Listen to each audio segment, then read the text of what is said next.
今日は皆さんに9コードの一つである一泊水星についてお話しします。皆さんこんにちは。チェアジャーニーの有川凛です。このチャンネルでは最高の自分になるためのヒントをお伝えしています。今後の動画を見逃さないためにもチャンネル登録をしてくれたら嬉しいな。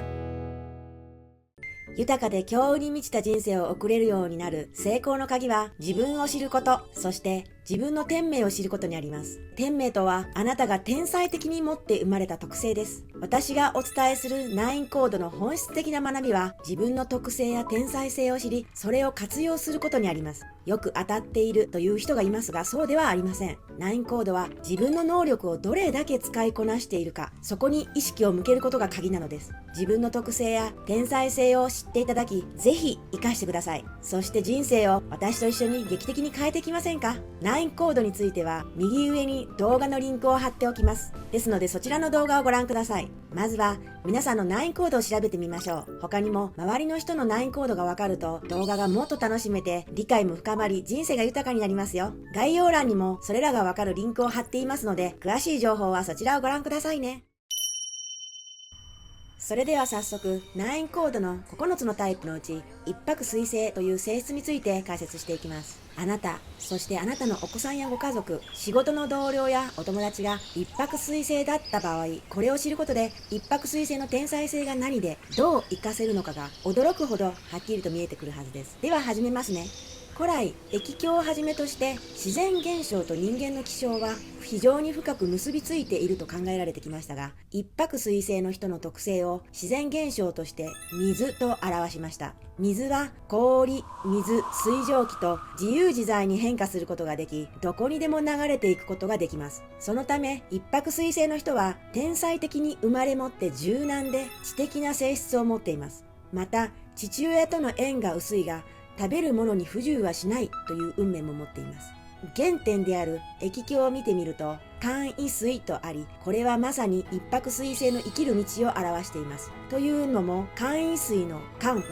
陥る、悩む、険しいという意味があり、一泊水星の人には度重なる困難が人生において待ち構えています。しかし、これには一泊水星の人が天才的に持っている柔軟性と知的な性質を生かして困難を乗り越えると、さらなる人格を磨けるチャンスになるという意味が込められているのです。水のようにどんな環境や人々にも柔軟に適応し、試練を切り抜けていくことで深い知恵と優しい心を持つ人に成長することができると言っているのです。一泊水星の天命はまさにその試練を乗り越えた後に訪れる人々に勇気を与える存在として生きることにあります。だからこそ一泊水星の人にとっては困難に直面した時こそ天才性を発揮できるチャンスなのです。どんな環境でもどんな人とでもうまくやっていける天才的な能力があるので、交渉事や人間関係の場では相手に合わせて調和を生み出すことが天才的に得意です。また知性が高く物事を冷静に分析できるので判断力も抜群です。そして食べるものには不自由はしません。ただし、この天才的な柔軟さが変な方向に生かされると、自分の意見を貫けないとか、人に合わせすぎて疲れてしまうという悩みも生まれてきます。また、困難に直面した時、ネガティブな思考に陥りやすい傾向もあります。さらに一泊水星の人は9つのタイプの中で最も強い牽引力を持っています。願うと良いことも悪いことも強烈に引き寄せてしまう力があるのです。だからこそ思考の方向には最大の注意が必要です。一泊水星の人はポジティブな方向へ思考を向け、柔軟さと知性を生かして自分の力を信じて進むことがとても大事です。一泊水星の3つの天才性についてまとめます。1つ目は知性と柔軟性。物事を冷静に見て天才的な柔軟さで対応できる力があります。だからどんな人とでもうまくやり取りすることができ、交渉事も得意です。2つ目は試練に耐え抜く力。どんなに厳しい状況でもその柔軟さを武器にして乗り越え、困難に直面するたびに強くなる天性の力を持っています。3つ目は牽引力。一泊水星の人は願うと強烈に物事を引き寄せる力を持っています。だからこそポジティブな方向にその力を発揮することが重要です。ここで一泊水星のキーワードをおさらいしましょう。柔軟性、試練を乗り越える強さ、知性と冷静な判断力、柔軟で純粋な心、交渉力と適応力、牽引力、これらを具体的に振り返ることで、あなたは一泊水星の天才性を再確認できます。心の中の柔軟さをチャージして未来の準備をしていきましょう。ここで一泊水星の天才性を生かして活躍している有名人を紹介しますね。木村拓哉、